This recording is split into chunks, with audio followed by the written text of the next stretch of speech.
Hello everyone. In this episode of Learn the TOEFL the Easy Way with Teacher Fish, we will focus on the writing section of the TOEFL. So today's lesson will specifically be about the integrated writing task. The integrated writing task is the first of two in the writing section of the TOEFL. It tests your ability to integrate information which comes from two sources, the reading and the lecture. That being said, you actually have three tasks at hand: to read, to listen, and then to write. And since this again is an integrated task, remember that all information will be provided by the reading and the lecture.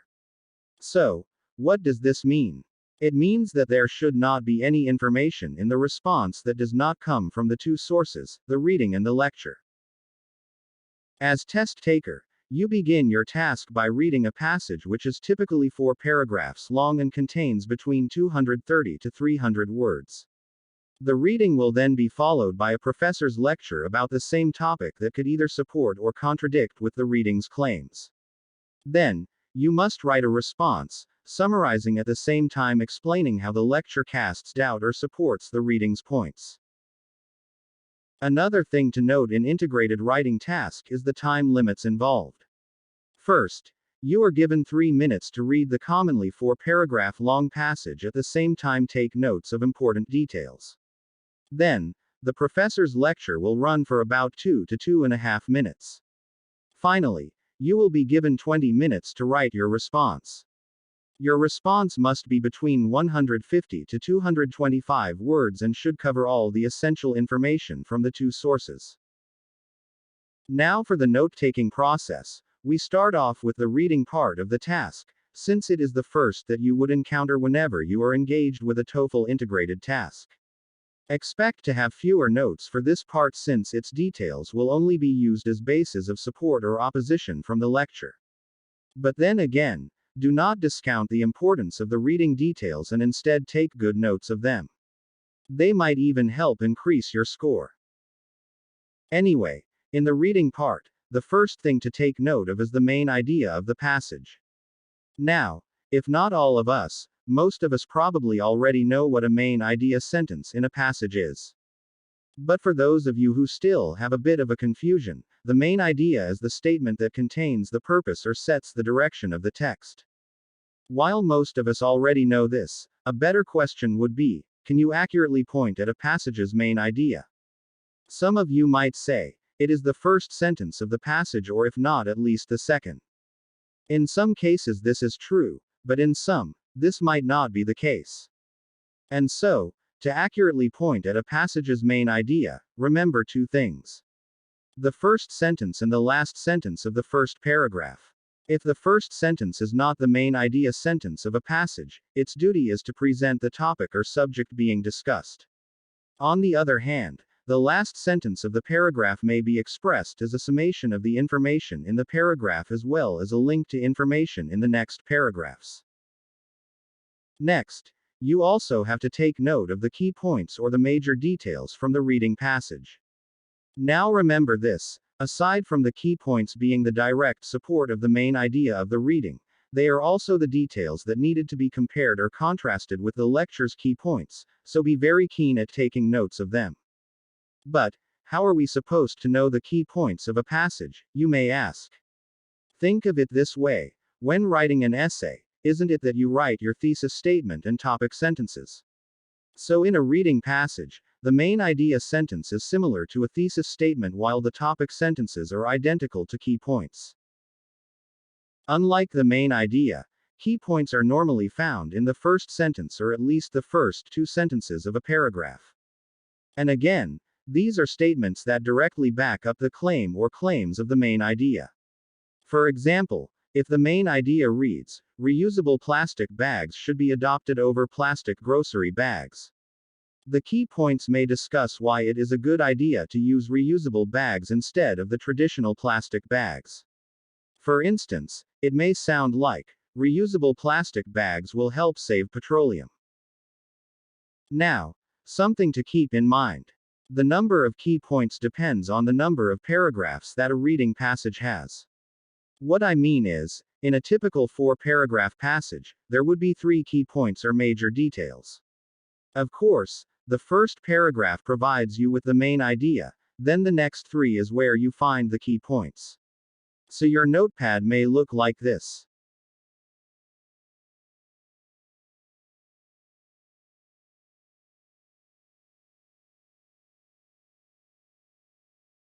Moving forward, let us now have our note-taking process for the lecture. Firstly, and the most important detail from the lecture is the main idea. Now, again keep in mind that the lecture will have two possible relationships with the reading. It may either support the reading's claim or contrast with it. And so, part of you determining the lecture's main idea is also figuring out how it relates with the reading. Here is a pro tip. To help you determine the relationship between the reading and the lecture, is by carefully listening to what type of statement or detail the professor uses at the start of his or her talk. If the professor states his version of the main idea, listen to the words or expressions he or she uses. A contrast relationship would normally use words like, however, contrastingly, or other similar words. Or expressions like, I don't think so, or, that is not always the case. On the other hand, if the professor agrees with the reading's claim, he or she will use words like, in accordance, likewise, or expressions like, that's exactly how I feel, or, I couldn't agree more. Another way to say that the sources agree with each other is when the professor uses an example at the start of his lecture. The example will be used to further illustrate the point of the reading. For example, if the reading's main idea is, biofuels cannot replace fossil fuels, and that the lecture is in accordance with the reading's point, it may contain a statement that says, ethanol is not a substance that can be used to replace gasoline. In this situation, the professor uses the example of ethanol, which is a type of biofuel. Alright, the next thing that you should take note of is the first key point or major detail from the lecture. It is again the topic sentence of the paragraph. But, how would you know if the professor is already talking about a key point? Well, two things. One is you will notice that he or she will talk about the same point as the reading key points. Next is, depend on the transitional expressions that he or she uses. When talking about the first key point, he or she may say, first, to begin with, or other similar expressions. Another thing to note is that the process of determining the key points of the lecture will be the same. I mean, the way you figure out key point 1 will be the same as to how you do it for key points 2 and 3. And so, remember that unlike the reading's key points, the lecture's key points need to be supported by minor details or supporting details. These supports may be explanations, examples, or illustrations. With those mentioned, watch out for the statements or statement that the professor will talk about, especially right after mentioning the key points. It might be the supporting detail you are looking for. Also remember, in integrated writing task, the lecture has to have more weight than the reading. And so, one way of showing this in your response is by including the minor details that would back up the lecture or the professor's claims. However, and to clear things out, this does not mean that the reading's details are to be disregarded. There are occasions where they are necessary, especially when running low of word count. We will have a separate video where we will discuss how the reading details help your response earn a perfect or at least a high score, so watch out for it. Anyway, aside from listening carefully to the statements that follow the key points, another good method is by again depending on transitions or the so-called signal words. The professor will normally use expressions that will signal you that he or she is providing a support to a claim that he or she has made. For example, if the key point says ethanol requires more land than we have available because there is not enough for both food and fuel crops. The support may sound like, for example, the quantity of corn harvested in some areas will significantly decrease since the space for growing it will be used for ethanol production. And so for the lecture part, your notepad should look like this. Main idea. Key point 1. Supporting detail 1. Key point 2. Supporting detail 2. Key point 3. Supporting detail 3. Now it's time for us to learn how to write your response. An integrated writing response, like your typical essay, also has its introduction and body paragraphs. However, a concluding paragraph is not required. We will discuss about it a little later. So let us start with the introduction. Typically, an intro starts with the reading's main idea.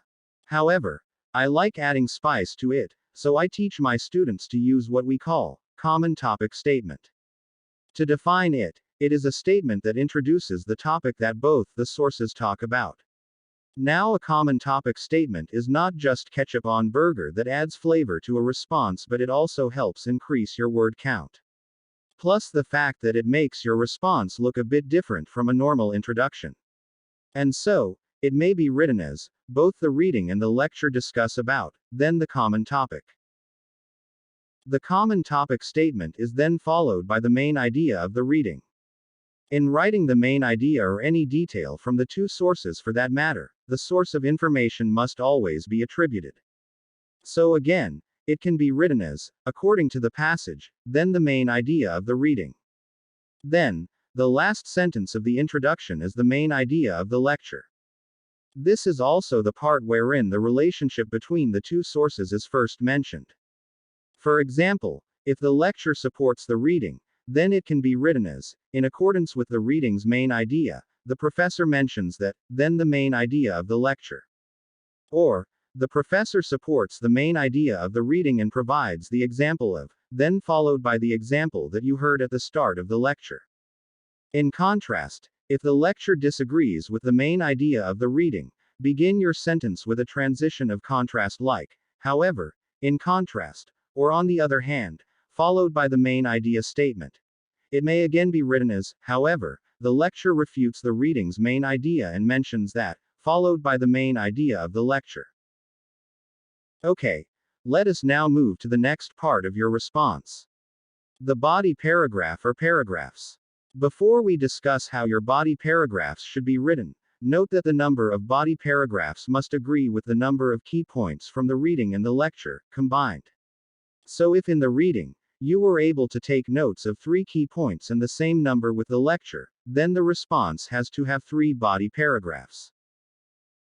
And so, the first sentence again that you have to write is the sentence that contains the reading's first key point.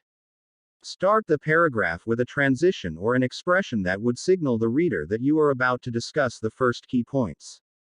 The sentence might be written as, to begin with, the passage specifies that, then followed by the first key point of reading. Next is, the statement for the first key point of the lecture. Here you have to again show the relationship between the two sources. So if the lecture is in support of the reading, then the sentence may be, in the same manner, the professor is in favor of the reading's point and says that, then followed by the key point of the lecture. Conversely, if the lecture is against the reading, then the sentence will sound like, the professor, on the other hand, challenges the reading's point and says that, then followed by the lecture key point. Note again that all your body paragraphs will look the same. So it is a wise idea to alter the words or expressions that you frequently use in the response. We will again have a separate video about this, so be sure you are subscribed to my channel and the notif bell is turned on, so you'd be informed once I have uploaded the video. Now moving on, remember that we have to write a supporting detail after every key point of the lecture. Supporting details or minor details again can be an explanation, an example, an illustration or other similar types. In writing the supporting details, and since it would only come from a single source which is the lecture or the professor for that matter, attribute the source of information by substituting the noun, the professor, with a pronoun he or she. By doing so, you are not only showing your sentence composition skills, but also helps you avoid using the same vocabulary or expressions. And so, your supporting detail sentence may be written as, he or she further explains the concept by saying, then followed by the supporting detail. Remember that after writing your third body paragraph, your task is virtually finished. That is if you have at least written a response that reaches the 150 minimum word count. To be honest, if the response includes all the needed details from the two sources, word count would most likely not become an issue. But, what if this is not the case? What can you do? Remember, we have not discussed the conclusion yet. Once again, For clarification's sake, the conclusion is optional in an integrated response. And falling short of words is where it best helps. When writing the conclusion, what you have to do is to simply restate the main idea statements of the reading and the lecture. Start again the paragraph with a signal word or a transition like, in the end, or, in conclusion. And of course, the way it is written depends on the relationship between the sources. If the reading and the lecture are in agreement, then the conclusion may be written as, in conclusion, the reading suggests that, then the restatement of the main idea of the reading. Likewise, the professor, in support of the reading, says that, then the restated version of the main idea of the lecture.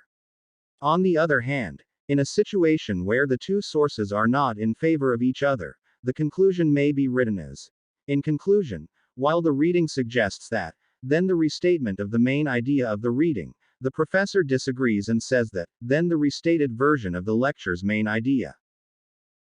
Now before we end, let us first put all the statements in the response together, so that you'd have a template for an integrated writing response. You may copy the ones on the screen or simply take a screenshot of them.